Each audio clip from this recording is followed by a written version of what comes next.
신성원의 뉴스 브런치. 안녕하십니까. 아나운서 신성원입니다. 지난 2018년 태안화력발전소에서 일하던 비정규직 하청 노동자 김용균 씨 사망사고 기억하시죠? 석탄 운송용 컨베이어 벨트에 끼어 숨진 채 발견된 이 사건, 안전한 노동 환경에 대한 큰 화두를 던졌고요. 그 후에 중대재해가 발생했을 때 원청의 경영 책임자에게 법적 책임을 물을 수 있는 중대재해처벌법이 제정되는 계기가 됐습니다. 어제는 이 고 김용균 씨의 사망과 관련된 대법원의 판결이 있었는데요. 원청기업 대표에게 형사 책임을 물을 수 없다며 김병숙 전 한국서부발전 사장에게 무죄를 선고했던 원심 판결이 확정됐습니다. 이에 대해서 고인의 어머니는 기업이 만든 죽음을 법원이 용인했다며 규탄했는데요. 오늘 첫 번째 뉴스픽에서 노동 현장에서 삶을 마감한 청년 고 김용균 씨의 죽음을 둘러싼 법원의 판단 자세히 살펴보겠습니다. 자녀가 문 밖으로 나오지 않고 세상과 단절하고 스스로를 고립시킨다면 어떨까요? 우리 사회에는 흔히 은둔형 외톨이라고 부르는 사람들이 있습니다. 정부 조사에 따르면 청년의 경우 24만 4천여 명으로 추산되고 있는데요. 최근 여성가족부는 아동 청소년의 은둔, 고립 실태를 파악하기 위한 토론회를 열기도 했었죠. 오늘 브런치 초대석에서는 실제 10년이 넘게 은둔해 있는 자녀를 옆에서 지켜봐야만 했던 어머님이 나오십니다. 한국은둔형 외톨이 부모협회 주상희 대표 모시고 이 아이들을 왜 세상 밖으로 다시 나오게 해야 하는지에 대한 이야기 나눠보겠습니다. 12월 8일 금요일 신성원의 뉴스 브런치 문을 여겠습니다.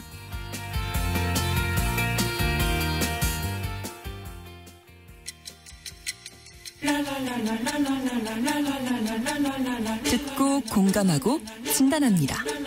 우리 사회를 바라보는 새로운 시선. 신성원의 뉴스 브런치 뉴스픽. 뉴스 브런치 청취자 여러분과 함께 소통하며 만들어갑니다. 실시간으로 유튜브 통해서 보실 수 있고요. 여러분의 의견도 기다리고 있습니다. 짧은 문자 50원, 긴 문자 100원이 드는 샵 9730, 우물정 9730번 누르시고 의견 보내실 수 있고요. 또 라디오와 콩 앱으로도 많이 참여해 주시기 바랍니다. 금요일의 뉴스픽은 장윤미 변호사 그리고 한겨레 신문 박다혜 기자 두 분과 함께하겠습니다. 어서 오세요. 네, 안녕하세요. 네, 안녕하세요. 자, 이 중대재해처벌법 제정의 계기가 됐던 사건, 고 김용균 씨 사망 사건에 대한 대법원 판결이 이제 나와서 이 이야기 다뤄볼 텐데 일단은 뭐 이 사건을 저희가 방송에서도 많이 이야기 나누고 워낙 크게 이슈가 됐던 사건이라서 그래도 한번 이 기회에 다시 한번 좀 돌아볼까요? 네, 맞습니다. 이게 제가 어제 사실 근데 속보가 뜨는 순간 저도 마음이 철렁해가지고 마음이 너무 안 좋았는데 이게 김용균 씨의 죽음이 우리가 많이 다루기도 했던 중대재해처벌법의 어떤 그 시작이자 씨앗이라고 좀 보시면 될 것 같아요. 네. 그래서 벌써 지금 이제 꼬박 만 5년이 다 돼가고 있고 실제로 12월 11일이 5주기거든요. 그래서 정말 이제 시간이 많이 흘렀는데 그 사건을 조금 되짚어보면 2018년 12월 11일에 있었던 일이고요. 네. 그 태안화력발전소에 그 하청업체인 한국발전기술이라는 곳이 있어요. 여기서 이제 김용균 씨는 상하탄 설비 운전원으로 이제 일을 하고 계시던 분이었는데, 그러니까 석탄을 운송하시는 업무를 하셨던 거죠. 네. 근데 이날도 11일 새벽에 이제 네. 석탄 운송용 컨베이어 벨트가 있는데 이제 거기에 껴서 숨진 채 이제 발견이 되셨고, 그거를 이제 왜 사고가 발생했나 이렇게 조사를 해보니 이 컨베이어 벨트에 안전덮개도 열려 있었고 사실 우리가 이런 특히 야간 근무를 할 때는 더더욱 네. 2인 1조 작업 매뉴얼이 있는데 그렇죠. 요것도 사실 지켜지지 않았던 점이 사고 원인으로 이제 지적이 됐었고요. 그 야간 근무 중인데도 이 컨베이어 벨트 통로 부근에 조명이 아예 켜져 있지 않았고 그러다 보니 당연히 잘 보이지도 않았겠죠. 그렇죠. 그리고 이 비상 정지 장치가 있었어요. 어떤 그 스위치가 하나 있었는데 그것도 이제 불량이었던 걸로 드러나서 사실 예를 들어 2인 1조 근무를 했다면 예를 들어 조금이라도 이상한 낌새가 있을 때 그렇죠. 모르겠어요. 저희가 예단할 수는 없겠지만 네, 그래도 네. 스위치도 또 정상 작동했다면 누군가가 눌러줄 수 있었다면 최악의 사태는 또 막을 수 있지 않았을까라는 좀 생각이 들어요. 그래서 네. 여러모로 그 중간 이 노동 그러니까 사실 회사는 보통 이렇게 죽임 들면 노동자 개인에게서 원인을 찾으려고 많이 하는데 이 중간중간 작업 과정을 보면은 관리할 수 있었던 문제들이 지켜지지 않았던 것이 좀 많이 드러났었죠. 그래서 그런 사건입니다. 네, 그러니까 합창업체 노동자였던 거잖아요. 너무나 맞습니다. 젊은 청년이었고 그 재판에 넘겨진 인물들은 몇 명이나 됩니까? 한 11명 정도가 넘겨졌었는데요. 네. 이게 뭐 사실 이제 원청에서 일부가 이제 또 고소가 되셨고 그다음에 네. 하청업체에서도 이제 일부가 절게 됐는데 사실 뭐 저희가 이제 또 짚어보겠지만 원청 대표도 이미 어제 그 대법원 선고 전에도 1, 2심 모두 무죄 판결이었고요. 그 사실 1심에서 그 원청 소속의 태안발전본부장이 있었는데 네. 그분은 유죄를 처음에는 인정을 받았어요. 그 태안 그 담당하는 발전본부에서 책임자라는 이유로. 근데 네. 2심에서 무죄로 뒤집혔고요. 그다음에 하청 대표이사 그리고 이제 원하청 간부들에 대해서는 뭐 업무상 과실치사 혐의가 조금 인정되긴 했는데 사실 모두 집행유예가 선고가 됐었고 그 사실 그 이게 업무상 과실치사 외에도 또 중요한 점이 뭐냐면 이게 산업안전보건법 혐의가 적용이 됐느냐도 되게 중요하거든요. 왜냐하면 네. 그게 이 노동자가 일하는 노동 환경에서 어떤 안전 의무를 충분히 했는가를 따지는 게 산업법이기 때문에 네. 근데 그 산업법 혐의가 사실은 적용된 그러니까 그걸 인정받은 사례가 하나도 없어요. 이번 김용균 씨 사고에서. 그래서 그 점이 또 저희가 주의해서 봐야 될 부분입니다. 네. 또 대법원이 무죄를 선고한 거는 이제 원청의 김병숙 전 한국서부발전 대표에 대한 건데 예전에도 한번 말씀해 주셨잖아요. 네. 대법원에서는 이제 1, 2심에서 선고된 것이 이제 확정되느냐 마느냐 그 맞습니다. 뒤집힐 그렇습니다. 그런 거에 있느냐 네. 보는 거다. 그리고 대법원의 판시는 네. 이 하급심 1, 2심 법원에 미치는 영향이 제가 이제 법조인이 되니까 어마어마한 거예요. 사실상 법률의 그렇군요. 기능을 담당하더라고요. 그렇군요. 그래서 굉장히 뭐 의미가 있다고 이제 대법원 판시를 평가를 하는데 좀 네. 아쉬운 부분이 있죠. 기본적으로 두 가지 혐의가 문제가 된 겁니다. 업무상 과실치사 그리고 주체는 크게 두 갈래로 나뉘어요. 네. 돌아가신 김용균 씨를 직접 고용했던 한국발전기술이라는 그런 영세한 하청업체. 네. 그리고 이 하청업체에 일감을 준 원청업체인 서부발전. 네. 그렇다면 그 당시의 법률로 봤을 때 대법원까지 갔을 때 그런 겁니다. 직접 고용한 주체는 누구일 것인가. 이거는 사실 한국발전기술이라는 하청업체예요. 네. 그러면 그 부분과 관련해서 원청으로까지 법적 책임을 끌어올릴 수가 있을 것인가. 중대재해처벌법이 없었던 그 당시에는 좀 태부족이었다라고 판단을 내린 겁니다. 기본적으로 하청업체 노동자들이 근무하는 환경은 그렇습니다. 본인을 직접 고용한 거는 이런 하청업체라도 이 산업 현장에서 근로 현장에서 사실상 직접 지시를 하고 뭔가 하다를 내리는 것은 원청이라고 볼 수가 있는 것이거든요. 그래서 검찰도 그 책임을 원청업체까지 물려야 된다라는 의미에서 기소를 했던 겁니다. 그렇지만 법원은 일단 원청업체인 서부발전 대표에 대해서는 구체적이고 직접적인 주의 의무가 없다고 그랬어요. 이 말인즉슨 업무상 과실치사죄의 처벌 대상이 되기 위해서는 네. 치사 그러니까 고의로 사람을 사망해 한 건 아니죠. 다만 과실로 사람이 사망해 했을 때 그 책임을 한 주체에게 물리기 위해서는 네. 예견 가능해야 돼요. 이 사람이 정말 사망할 수도 있었구나. 네. 그리고 그 부분에 대한 법률적인 주의 의무 위반 이런 그러니까 주의 의무의 의무를 담보하고 있어야 됩니다. 그 주체가.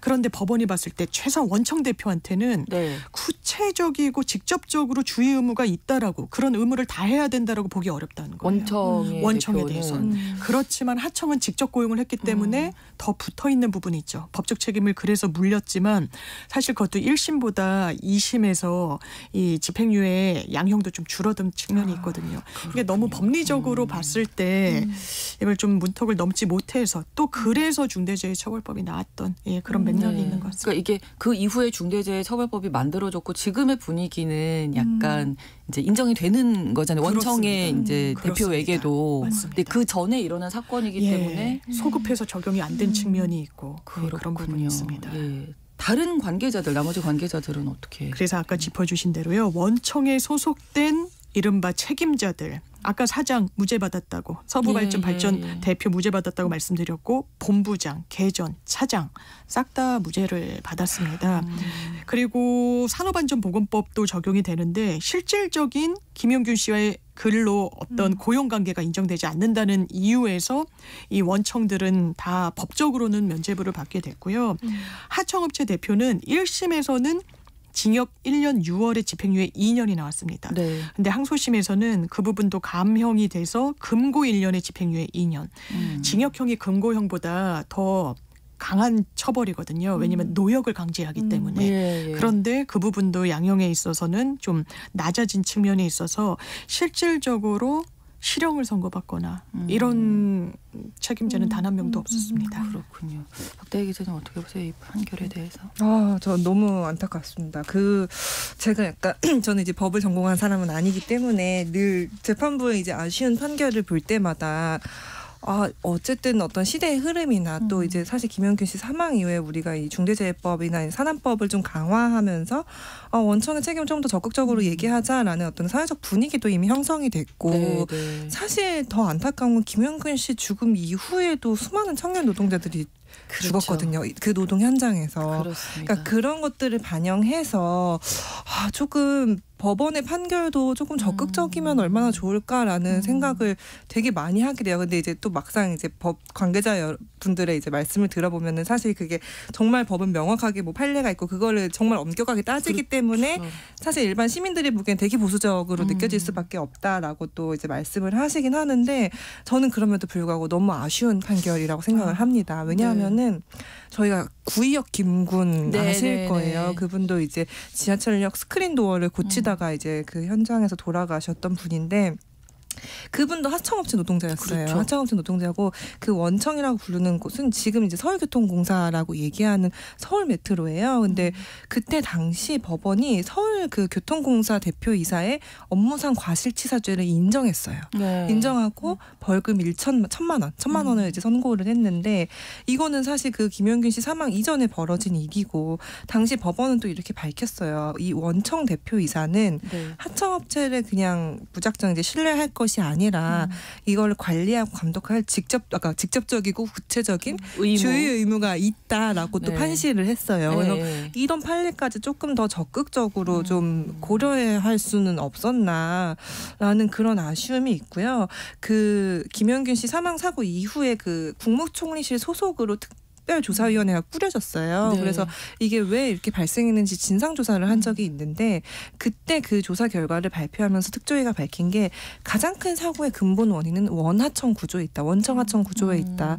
우리가 이제 위험의 외주화라는 말을 이제 많이 들어보셨을 거예요. 이게 원청이 이제 직접적으로 노동자를 고용해서 일을 하지 않고 조금 이제 비용 절감을 위해 계속 하청업체를 두고 하청 구조로 이제 일이 굴러가면서 결국 비용 절감할 때 가장 크게 절감할 수 있는 부분은 이런 직접적이지 않은 거, 안전 의무, 그다음에 혹은 인건비 이런 부분이거든요. 그래서 한 명한테 이제 어떤 무리하게 일의 부담이 쏠리거나 아니면 이렇게 뭐 야간 근무를 시키지만 거기에 충분한 어떤 안전한 상황이 이제 담보되지 않거나 이런 일들이 많이 벌어져 왔기 때문에 이 원하청 구조를 좀 살펴봐야 된다라고 이미 그게 어떤 가장 근본적인 원인으로 사실 짚었는데 이런 부분이 과연 충분히 고려된 판결일까라고 생각하면은 사실 아쉬울 수밖에 없는 거죠, 사실. 법리적으로는 그게 어려웠을까요? 그게 꼭 그렇지만은 않은 게요. 이를테면 대법원이 노동 이슈에 대해서 대단히 전향적인 판결을 내고 있습니다. 이를테면요.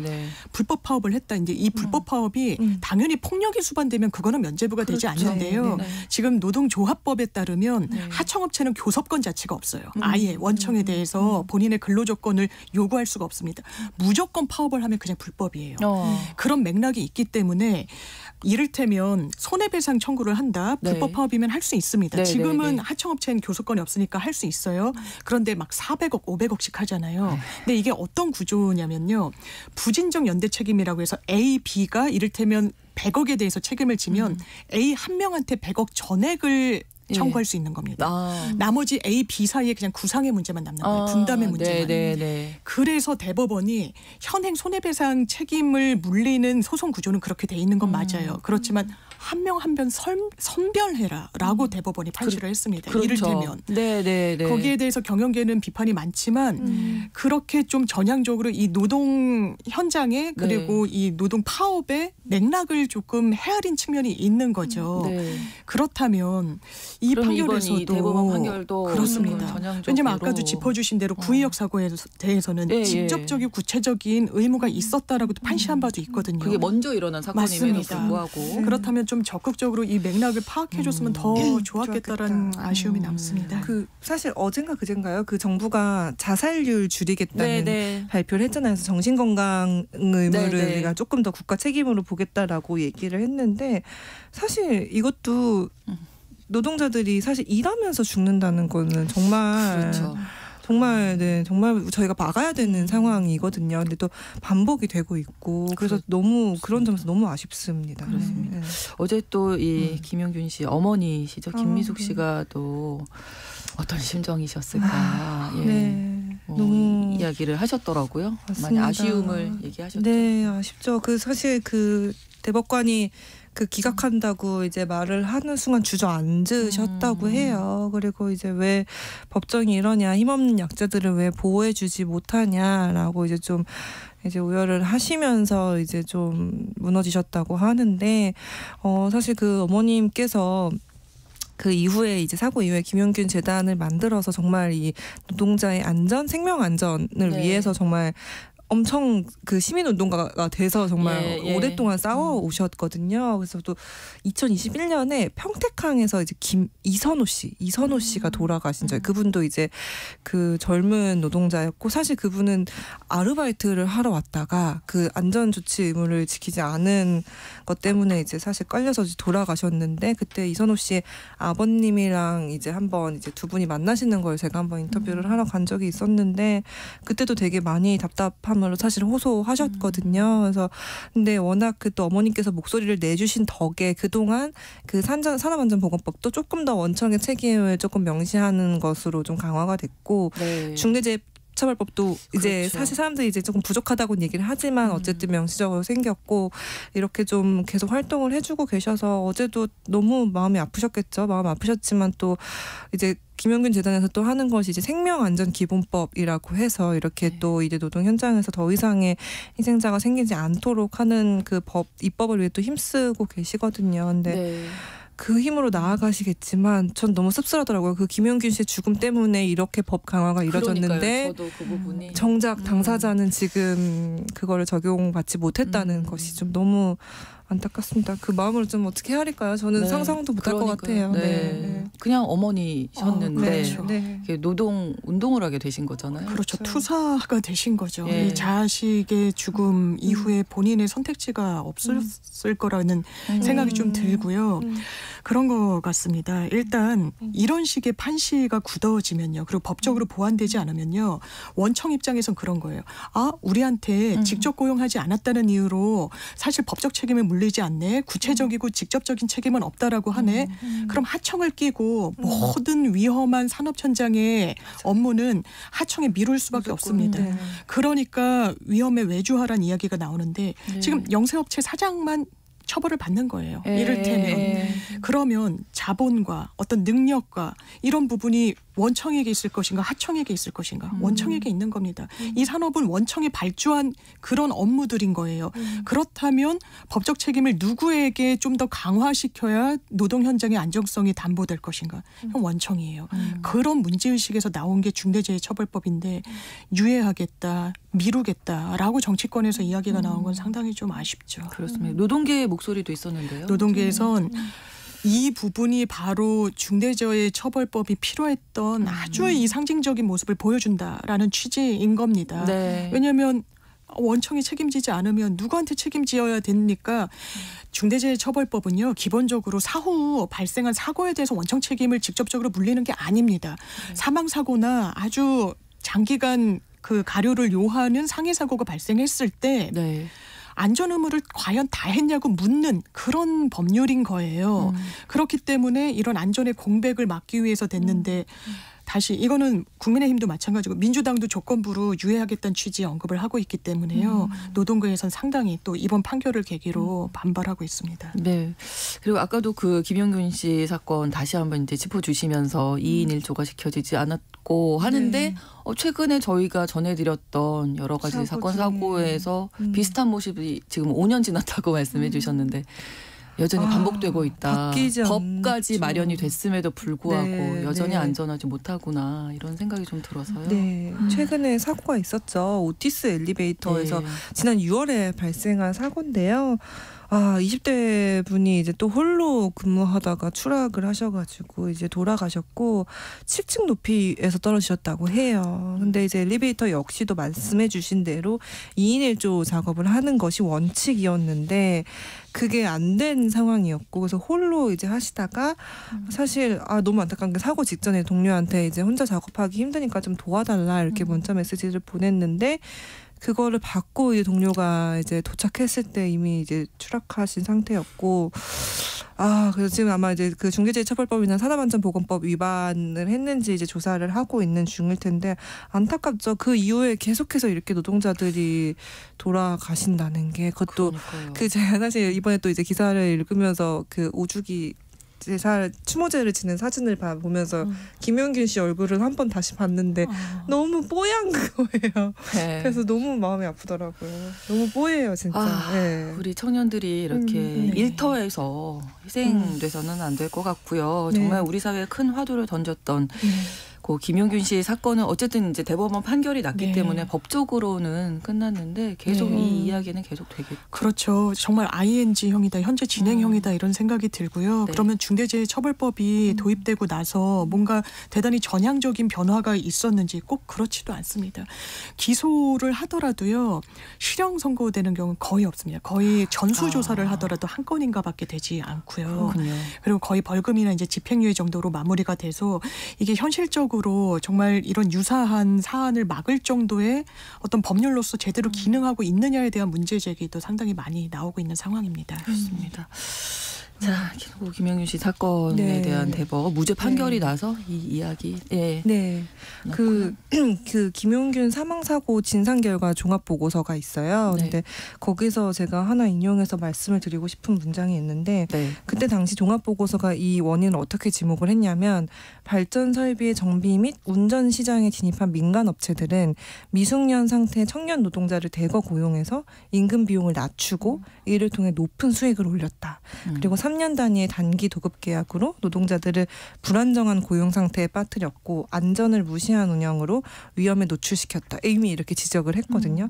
그러면은 사실 하청업체가 이렇게 굴리게 만드는 이런 작업 환경을 만드는 책임이 어디 있냐는 거를 저희가 다시 생각해봐야 될 것 같아요. 결국 이 책임을 만드는 건 또 원청에 있는 거거든요. 그러면은 네. 우리가 과연 이렇게 노동자들이 돌아가시는 사고에서 원청이 자유로운가라는 거는 좀 저희가 적극적으로 고민을 해야 될 것 같고 그 아까 말씀드린 이선호 씨 사망 사고가 있을 때 그 아버님이 해주신 말이 하나 기억이 나요. 그분이 이제 그때도 정말 이제 울음을 터뜨리시면서 정말 나는 이제 이 땅에 그 자식을 둔 부모님들이나 그 자식들한테 말해주고 싶다. 그냥 아르바이트만 하러 가는 줄 알아도 거기서 일하다 다쳐서 돌아올 수 있다는 걸 알았으면 좋겠고 자기는 늘 애들한테 말 잘 들으라고 얘기를 했는데 거기서 내가 위험하거나 힘들면 못하겠다라고 말하는 걸 그래도 된다는 그렇죠. 걸 얘기해 줬어야 되는데 네, 그거를 얘기 못했던 거를 되게 안타까웠어요. 그렇게 말하는 거 당연한 권리라는 걸 알았으면 좋겠다 이렇게 말씀을 하셨거든요. 그래서 그때 기억이 또 떠오르는데 네. 아무튼 너무 안타까운 판결이라고 생각합니다. 옳은 말씀 잘 들어야지. 그렇게만 라고 교육만 배우잖아요. 하는 게 과연 옳은 것인가. 네. 뭐 여러 가지 생각을 하게 하는 네. 내용이었습니다. 어제 대법에서 무죄 판결이 나서 이 이야기 다뤄봤고요.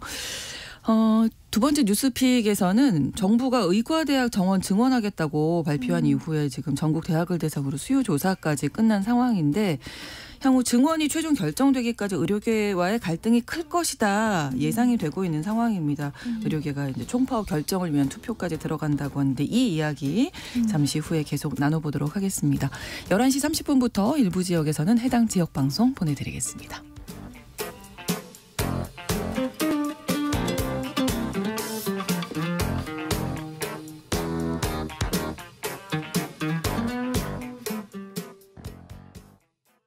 지금 시각은 11시 30분입니다. KBS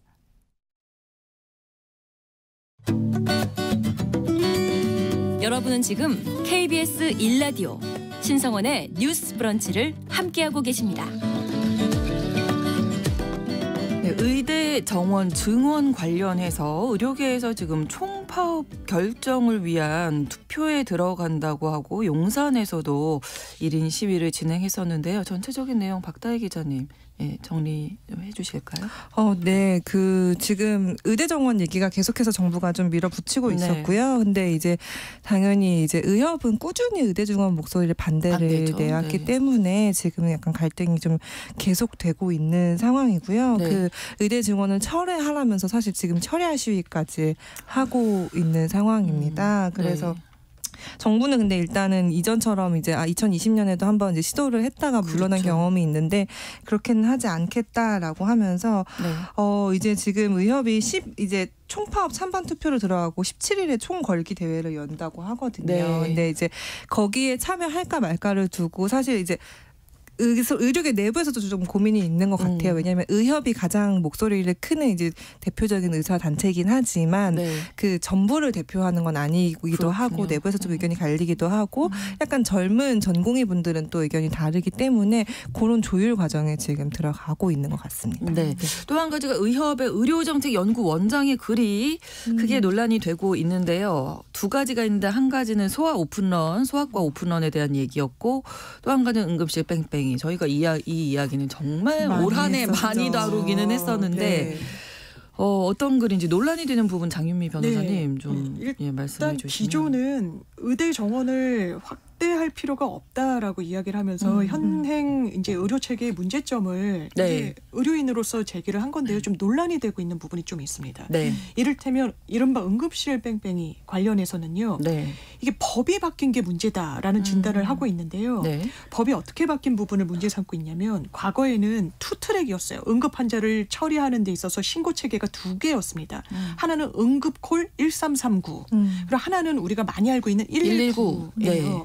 그런데 저도 2013년 이전으로 거슬러 올라가더라도 1339라는 번호를 잘 알고 있지 못했던 저 처음 들어봤어요. 다 119 생각하시지 않나요? 그래서 그런 문제의식에서 사실 폐지가 됐던 거예요. 이게 이원화될 필요가 있을 것인가. 국민들이 많이 알고 있는 119로 이걸 통합하자. 그런데 이 부분과 관련한 문제 제기를 할 수는 있잖아요. 그런데 이렇게 진단을 합니다. 이게 법이 바뀌고 나서 전문성이 없는 소방대원이 응급 환자를 대형 병원으로만 보냈다. 그러니까 경증 환자든 중증 환자든 좀 가려야 될 필요가 있는데 경증 환자가 대형 병원의 응급실로 가게 돼서 거의 90% 이상을 차지하게 됐다. 그래서 중증 환자가 제때 치료를 받지 못하게 됐다. 이거는 소방당국에서 바로 그렇겠죠. 당연히 전문성이 없는 이라고. 그렇죠. 단서를 단 것도 그렇고. 왜냐면 훈련받는 현장에 투입되는 인력들이니까요. 그럼요. 지나치게 폄훼한 부분이 있고. 또 하나 논란이 되는 건 그렇습니다. 이른바 소아과 오픈런. 이제 소아과 전문의들이 부족하다. 그러니까 의사수를 많이 충원해야 된다라는 논리로 가다 보니까 소아과 문제없다라는 취지로 이야기했고 싶었던 것 같아요. 그럼 이를테면 문제 제기 중에 고개가 끄덕여지는 부분은 이런 겁니다. 소아과 오픈런 이거는 의사들이 전문 영역을 선택할 때 일단 아이들 출생률이 너무 저감되니까 아이들 수가 줄면서 환자가 주는 거죠. 환자 수가 절대적으로. 이 전문의 선택도 하지 않고 본인도 이제 폐업하고 이런 게 근본 원인이다. 이거는 이제 거기까지는 저희도 얘기했던 거고요. 그런데 이렇게 얘기합니다. 이제 젊은 엄마들이 조금이라도 진료가 마음에 안 들면 맘카페에 악의적 소문을 퍼뜨려서 문을 닫는 경우가 생긴다. 이것도 뭐 현장에 있는 의사분들 입장에서는 그럴 수 있을 것 같아요. 저도 주변에 이제 법률 자문을 해드릴 때 의사분들이 맘카페나 지역의 커뮤니티에 상당히 많은 영향을 받기 때문에 올라가는 글들을 법적으로 문제 제기하고자 하시는 경우들이 있어요. 그렇군요. 워낙에 파급력이 있으니까. 이게 부담이 되고 본인의 진료 행위를 위축시킬 수 있다라는 데는 이제 고개가 끄덕여지는데 정말 좀 논란이 된 건 이 부분입니다. 이제 일하는 엄마들이 회사 출근해야 되니까 오전에 아이들 데리고 막 이른바 오픈런 해가지고 빨리 진료 보고 회사 가는 거 그런 경우도 있는데 또 하나의 원인은 젊은 엄마들 일부가 일찍 진료를 마치고 애들을 영유아원에 보낸 다음에 친구들과 브런치 타임을 즐기기 위해서 소아과 오픈 시간에 몰려드는 경우도 있다. 이건 젊은 엄마들이 다 같이 일어나야 될 것 같아요. 얼마나 분노를 삼키고 계시죠, 제가 지금 이거를 보자마자 어떻게 해야 될지.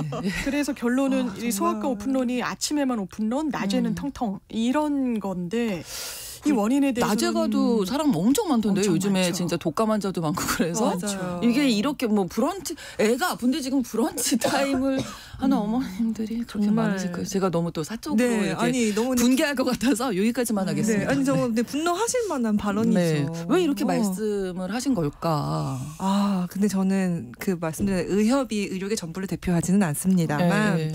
의협이 그동안 이런 의대 증원 문제나 뭐 공공의료 문제나 필수의료 문제에서 정말 반대 목소리를 세게 내왔거든요. 정말 강경하게 내왔는데 그냥 그거가 나올 수 있었던 그 배경을 잘 보여주시는 글이었다고 생각을 해요. 그리고 야, 예. 그 말씀해주신 그 논란이 된 글에 또 걸작인 표현이 하나가 있는데 네, 또 있어요? 의사 소득이 이제 워낙 이제 높다는 네네네. 그 얘기가 나오니까 의사 소득 논란의 밑바탕에는 가진 자에 대한 증오를 동력으로 하는 계급 투쟁의 이념이 담겨 있다. 이런 발언이 있으세요. 그래서 제가 근데 이게 의대 정원 문제인데 너무 주제는 멀리 필수 의료와 갔죠. 의대 증원이었거든요. 네, 네.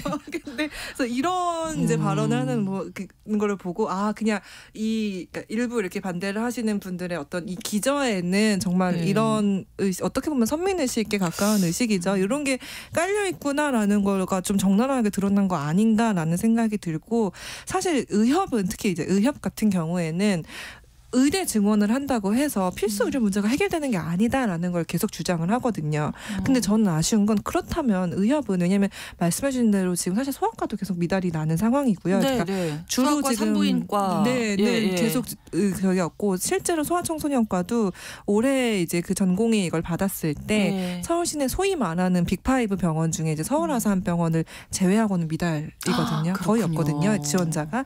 그러면은 예를 들어 의협이 얘기를 할 때 저는 의대 증원 돼야 된다고 사실 생각은 하지만 뭐 그 본인들이 반대를 하신다면 그거 외에 필수 의료를 의료계 내부에서 이렇게 우린 해결할 수 어떻게 있는 할 것인지에 방안을 대한 네, 같이 내놓으면 사실 국민들도 아 그럼 이 방향도 있네라고 설득이 될 거란 말이죠. 네. 근데 의협 같은 경우는 정말 지난 수년간 코로나 때부터 공공의료 확대하는 것도 반대하고 뭐 필수 의료를 위한 어떤 그렇다고 뭐 어떤 방안을 내놓는다기보다는 그때도 코로나 때 한번 화제가 된 게 있었어요. 그 의대 증원을 공공의대 그 만드는 걸 반대를 하면서 카드 뉴스를 만들었는데 여러분은 전교 1등한 의사한테 진료를 받고 싶습니까? 이렇게 물어본 적이 있었어요. 그러니까 이제 이런 의식들이 계속 그 의협을 통해서 나오는 건 거죠. 근데 그런 대안들 구체적인 그러니까 이 말씀하신 대로 공공의료 필수의료가 채워지지 않아서 생기는 문제들이 계속해서 누적적으로 발생하고 있는데도 불구하고 이제 그런 거에 대한 어떤 방안이나 고민들을 내놓지 않으면서 계속해서 정부가 사실 여야 안 가리고 지금 정부가 다 의대 증원 문제를 내놓고 그렇죠. 있잖아요. 근데 아 우리는 안 된다 반대한다 이런 목소리만 나오다 보니까 사실 이제는 국민분들도 이 의협이 파업할 거냐 그러니까 의협의 파업 혹은 이제 그 의대 증원 문제에 대해서 의협의 입장과는 좀 많이 다른 쪽에 서 계시는 것 같아요. 그래서 이번에도 이제 의대 증원은 좀 필요하다고 생각하시는 여론이 조금 더 높으신 것 같고 네. 이 파업하는 거에 대해서 부정적으로 바라본다라는 의견이 조금 더 많습니다. 장유미 변호사님은 어떠세요? 저는 일하는 그래서- 엄마들이 아침에 예. 이렇게 너무 두 분 일하는 엄마로서는 진짜 대단히 분노하게 되고 정확한 진단을 이 의협 내부에서 제대로 못 내린다면 이거 어떻게 해야 될 것인가. 저는 정말 윤석열 정부가 일단 칼을 빼들었잖아요. 네, 이건 네. 여야 공이 다루기 어려워했던 이슈예요. 왜냐하면 그렇죠. 의사 단체의 어떤 그 정치적 목소리가 상당히 강했기 때문에. 근데 이번에는 정말 마무리를 잘 지어서 왜냐하면 의사 수급 문제 없다라고 하지만 국민들 그렇게 체감하고 있지 않습니다. 그렇죠. 대형 네. 병원에서 간호사분이 전문의가 없어가지고 사망하신 사건도 비교적 근래 있었어요. 네. 그렇다면 마무리를 잘 이 정부가 내려주셨으면 좋겠다 이 생각합니다. 뭐 엄마들뿐만 아니라 소방청 뭐 응급실 뺑뺑이 아까 그 말씀하셨어요. 소방청에서도 뭐 해명 자료까지 발표를 했네요. 맞습니다. 그래서 그 말씀드린 대로 그 전문성이 없다는 거에 대해서 반박을 하시고 또 중요한 거는 사실 네. 응급실에 입원하는 인력의 아까 그 환자분들 중에서 정말 이 119를 타고 응급실에 입원하시는 경우는 전체 한 16% 정도밖에 안 된대요. 그러니까 사실 우리가 보통 이제 워크인이라는 표현을 많이 쓰는데 네. 그냥 이제 가셔서 응급실에 입원하시는 경우가 많기 때문에 네. 이 응급실에 과하게 몰리는 현상을 어떻게 119 탓을 하냐라고 네. 이제 해명 자료를 발표했죠. 네. 그렇습니다. 의대 중원 앞두고 뭐 다 얘기가 있는데 너무 논지를 흐린다 이런 맞습니다. 생각이 맞아. 이게 왜 일부러 이렇게 이슈 메이킹을 하시는 건지 아마 진위가 아닐까라고 저는 이게 잘못했다고 생각하시지 않았을 것 같아요. 실제로 진심으로 그렇게 이렇게 생각하시지 않았을까. 그러니까 공개된 이런 글. 네, 글을 예. 하시는데 그러면 네. 국민들의 지지를 과연 받을 수 있을지도 그렇죠. 의문이기는 하고요. 네. 근데 네. 앞으로 의료계 총파업 실제로 진행될 수 있겠습니까? 어떻게 보세요, 두 분은? 좀 전체적으로는 조금 부정적인 의견도 네, 부정적인 사실 여론이 있고. 높아가지고 예전에 네. 코로나 때 한번 한 적이 있었잖아요. 근데 네네. 그때보다도 훨씬 더 지금 특히 국민들의 여론이 부정적인 게 높은 상황이라서 네. 조금 지켜보긴 해야 될 것 같아요. 쉽게 한다고 지금 단정지어서 얘기할 수는 없을 것 같고 네. 정부도 일단은 뭐 조금 우리는 필수 의료를 늘리는 게 목적이기 때문에 네. 그런 목적 하에서 이거를 보고 있다라고 이제 발표를 했고 복지부 장관도 우리는 그런 사태가 다시는 발생하지 2020년 때처럼 무산되는 일은 없게 하겠다라고 네. 했기 때문에 네 조금 그 강경한 의지를 조금 믿어봐야겠죠. 네. 총파업은 명분이 있어야 될 텐데요. 일단 그렇죠. 국민 건강권을 담보로 한다는 인상을 지우기가 어렵기 때문에 실제적으로 결행하기는 상당히 어려울 것 같습니다. 네, 다음 주 일주일 좀 지켜봐야 할 것 같습니다. 오늘 뉴스픽 한겨레 신문 박다희 기자, 장유미 변호사 두 분과 이야기 나눴습니다. 고맙습니다. 감사합니다. 감사합니다. 신성원의 뉴스 브런치는 여러분과 함께합니다. 짧은 문자 50원, 긴 문자 100원이들은 샵 9730. 무료인 콩앱과 일라디오 유튜브를 통해 참여해주세요.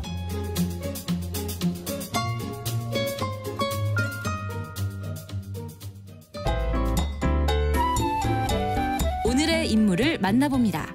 뉴스 브런치 초대석. 네, 오늘 브런치 초대석에서는 세상으로부터 문을 걸어 잠그고 스스로를 고립시킨 자녀를 옆에서 오랜 시간 지켜본 어머님 만나보도록 하겠습니다. 한국 은둔형 외톨이 부모협회 주상희 대표님 모셨습니다. 어서 오십시오. 네, 반갑습니다. 안녕하세요. 근데 저는 이 은둔형 외톨이 부모협회라는 단체가 있는지도 사실은 네. 몰랐거든요. 언제 생긴 건가요? 네, 2020년 1월 네. 10일 날 창립했습니다. 네. 그 은둔형 외톨이 자녀가 있다 제가 이렇게 말씀을 드렸는데 좀 관련이 있을까요? 네네네. 예. 저희 아이는 15년 됐고요. 15년. 네. 네, 뭐 꾸준하게 15년간 계속 운동하는 건 아니고 네. 들어왔다 나갔다 들어왔다 나갔다 하면서 많이 힘들었긴 했는데 최근에는 그 나름대로 적응하고 네. 열심히. 아유, 다행입니다. 근데 왜 이 단체를 만들어야겠다고 생각을 하셨는지 네. 궁금해서요. 저 역시 일본에서 생활을 했었고, 네. 옛날에 그때는 젊었을 때는 네. 일본에서 막 그 은둔형 외톨이라는 테마가 그렇죠. 학교 밖 청소년 부모들 위주로 네. 문제 부각시 됐고요. 네, 네. 그리고 나서 이제 저희 아이가 고3 때부터 이 은둔 상태가 되다 보니까 그때부터 저도 공부하고 백방으로 알아봤지만 네. 정보를 접할 수가 없었고 그때 당시에는 인터넷상으로도 단어만 있지 이런 그렇죠. 도움 기관 이런 지원 기관이 거의 없었어요. 네. 네. 그래서 뭔가 좀 도움을 네. 주고 싶으셨었던 거군요. 그렇죠. 네. 자, 지금 15년 전에 이제 고3 때 아이가 이제 은둔형 외톨이가 됐고 네. 지금 이렇게 시간이 흘러서 지금 30대 정도 됐겠네요. 중반. 네. 30대 중반. 세월이 많이 흘렀습니다. 그러네요. 네. 보통 은둔하는 청소년, 뭐 청년들 나이대가 어느 정도로 보면 됩니까? 지금 현재 점점 어려지고는 있는데 네. 저희 같은 경우에는 보편적으로 최고 많은 때가 네. 대학 입시 후 입시 실패 그다음에 대학교 진학을 했지만 네. 1학년 2학년 때 중퇴를 하거나 네. 근데 은둔하는 형태로 들어가고 네. 어떤 경우에는 회사 입사를 했지만 네. 뭐 3개월 뭐 몇 개월 있다가 네. 사회 이렇게 적응 기간이 안 되면서 다시 은둔을 하거나 예. 그게 이제 은둔이 길어지면 네. 30대가 넘어가고 지금 현재 그렇군요. 나이 많으신 분은 40대 50대까지도 있는 걸로 알고 있습니다. 이게 초등학생도 있다면서요? 네.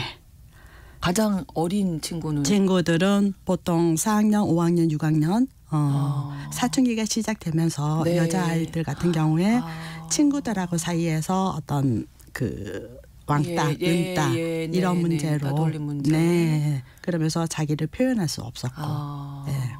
그리고 대학 입시 후, 네. 입사 후 뭔가 네. 새로운 환경에서 그래서 적응을 하지 못하고 적응을 못한다던가 아니면 원하던 그 모습과 다를 수도 있죠. 네, 맞아요. 네. 그래서 아마 좀 힘들어하는 네네. 경우가 많은 것 같습니다. 하루 종일 뭐 하나요? 그런 글쎄요. 아이들이. 그 친구도 그러시는군요. 그죠. 방문을 나왔다. 닫고 안 나오죠. 안 나오고 부모하고도 단절이 되고 거의 카톡도 안 나고 대화도 안 하고 이런 수준이 되다 보니까 어머니들은 우리 아이가 착했는데 너무너무 말도 잘 들었는데 어느 날 갑자기 문 닫고 들어갔어. 그러면서 하소연을 많이 하시는데 그렇군요. 이런 부분들이 이 친구들이 이미 초등학교 어린이집 유치원부터 네. 너무너무 착했고 말썽도 안 부리고 학교에서는 도드라지지 않지만 네. 중상위권 이상으로 성적은 공부도 잘하고. 좋은데 아무 문제가 없어요 겉으로는. 하지만 네. 이 친구들은 내면 속으로는 너무너무 자기를 희생하면서 양보하고 배려하고 했는데 네. 이런 부분들이 차곡차곡 쌓이면서 중고등학교 때 이제 터지는 거죠. 그렇죠. 그러면서 엄마 말 들었더니 결과가 이거야. 엄마를 먼저 원망하게 되고 나는 내 표현을 못하는 친구들이 내 마음 같지가 않아. 나는 양보하고 배려했는데 왜 나를 은따하고 왕따하고 뭐 이런 식으로 그런 어떤 부정적인 경험들이 굉장히 많습니다. 그렇군요. 일단 방문 닫고 들어가면은 대화가 안 돼서 2년, 3년, 5년 이상 되신 분들도 계세요. 씻으러는 안 나와요. 밥 먹으러는 나와야 되잖아요. 밥도 안 먹어요. 밥도 같이 안 먹어요. 그러다 따로? 그러다 보니까는 어머니들이 밥상을 차려서 네. 밤늦게 차려서 네. 왜냐면은 밤낮이 바뀌어 있잖아요. 그래서 그러다 보니까 밥상을 차려놓고 이제 주무시러 들어가면 네. 그때 이제 몰래 나와요. 나와서 먹거나 아니면 가지고 들어가서 자기 방에서 먹어요. 그래서 어떤 친구들은 심지어 부모님들 계시는 공간에서는 화장실도 안 갔다 그래요. 참았다는 거예요. 와, 그 정도로요. 네네네.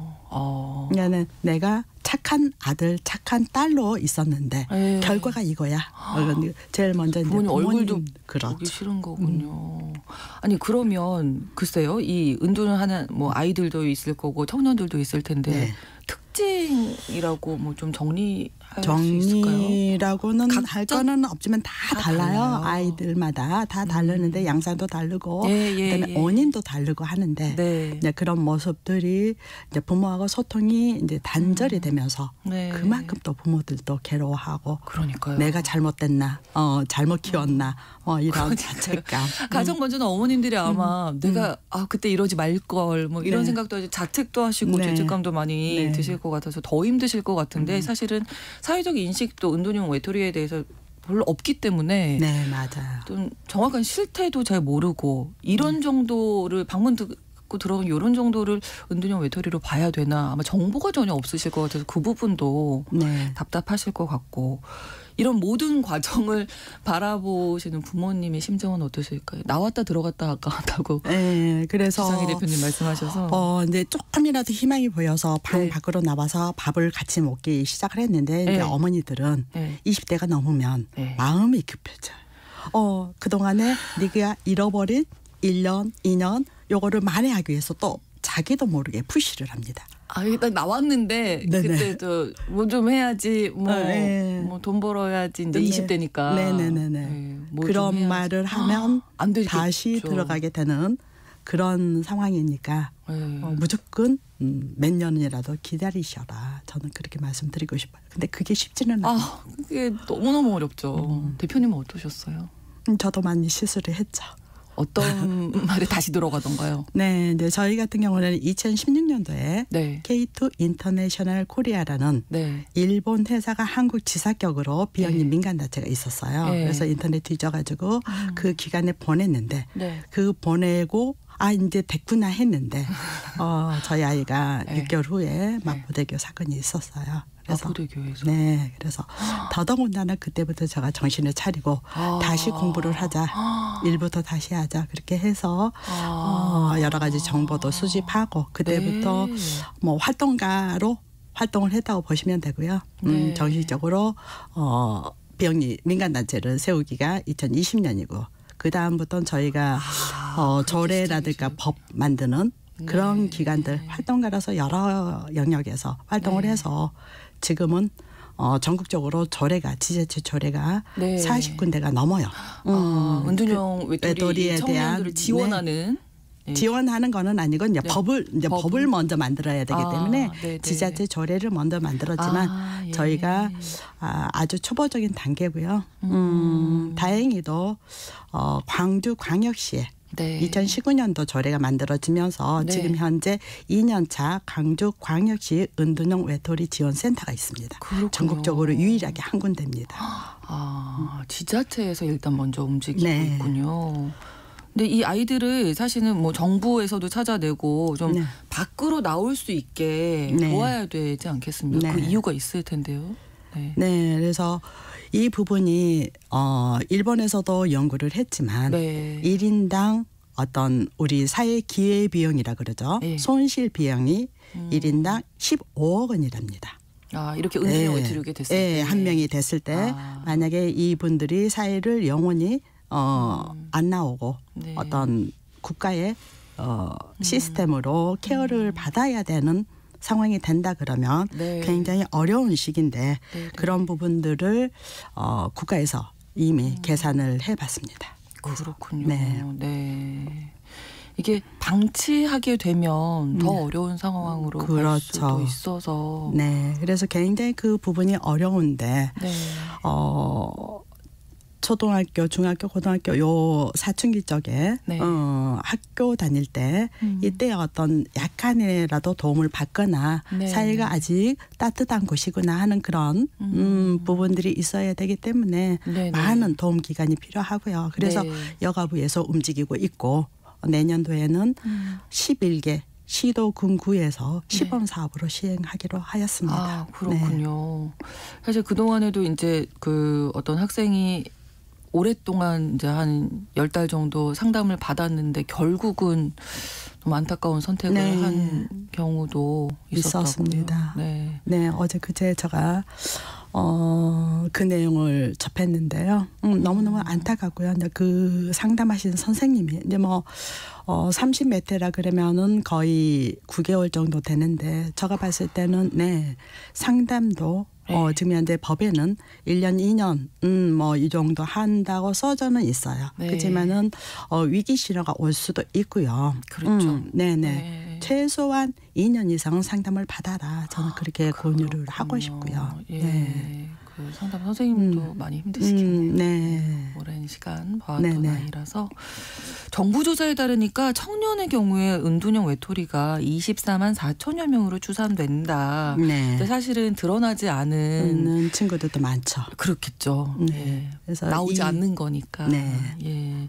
실태 조사가 더 필요하지 않을까 싶네요. 네, 보건복지부에서 올해 8월 달에 5천 명을 대상으로 실태 조사를 했는데 네. 이게 모집단이 될 수 있을지 저는 의문인 거가 지금 현재 주변에 제가 알고 있는 친구들이 이 광고 소식을 들었냐 네. 모른다는 거예요.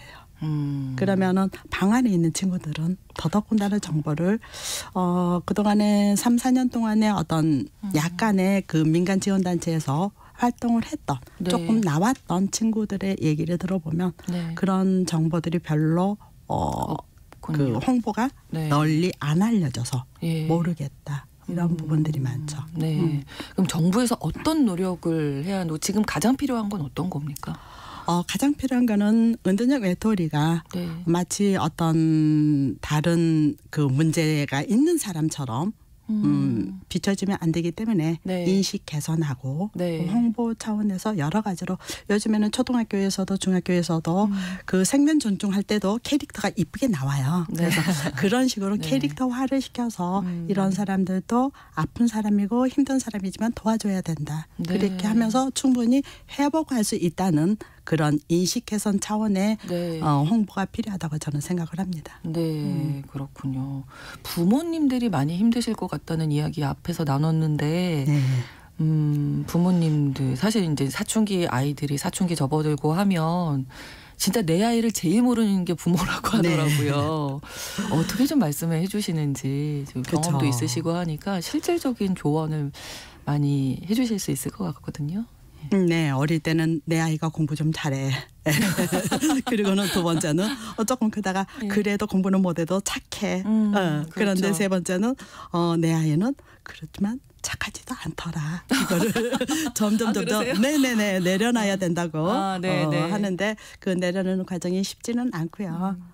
그러면서 20대 이후부터는 네. 적당히 거리도 두면서도 그거를 나름대로 부모들이 네. 그 마음적으로 지지를 하면서 너 충분히 너의 잠재력으로 뭔가는 할 수 있어. 기도밖에 할 수가 없는 것 같아요. 그래서 네네. 저는 부모협회에 나오셔서 네. 자조 모임 가지고 독서 모임 하고 네. 그 나름대로 서로 지지대가 되었으면 좋겠다 이 말씀을 드리고 싶어요. 네, 그래서 어떻게 보면 만드신 거예요. 부모님들이 서로 좀 네. 힘을 내시자. 네네. 예, 아이하고 자꾸 이제 가까워지려고 하시면 더 약간 힘들고. 부작용이 네, 있을 맞습니다. 수 있으니 정말 필요하네요. 그래서 이 책이 나는 은둔형 외톨이 엄마입니다라는 책을 내시면서 부제가 고통의 시간에 다시 따스한 햇빛이 들다라고 돼 있어서 우리 부모님 또 스스로를 고립시킨 은둔 자녀들에게 따스한 햇빛이 좀 들 수 있는 조언을 마지막으로 짧게 한 말씀 해주신다면. 네, 우리 부모님들도 그 자책감에 네. 들면 안 되기 때문에 그럼요. 충분히 자기 인생을 돌보면서 자기 자신을 따뜻하게 서로 네, 껴안으면서 그다음에 지금 현재 우리가 그 어떤 그 비행기 사고라든지 네. 이런 거 있을 때 부모가 산소호흡기를 먼저 씁니다. 아, 그렇죠. 네. 네. 그리고 나서 도움 주기 위해서. 아이를 알겠습니다. 마스크를 쓰기 때문에 그런 거를 연상을 해 주셨으면 좋겠습니다. 알겠습니다. 한국 은둔형 외톨이 부모협회 주상희 대표님과 좋은 말씀 나눴습니다. 오늘 고맙습니다. 네, 감사합니다. 뉴스브런치 금요일 순서 마치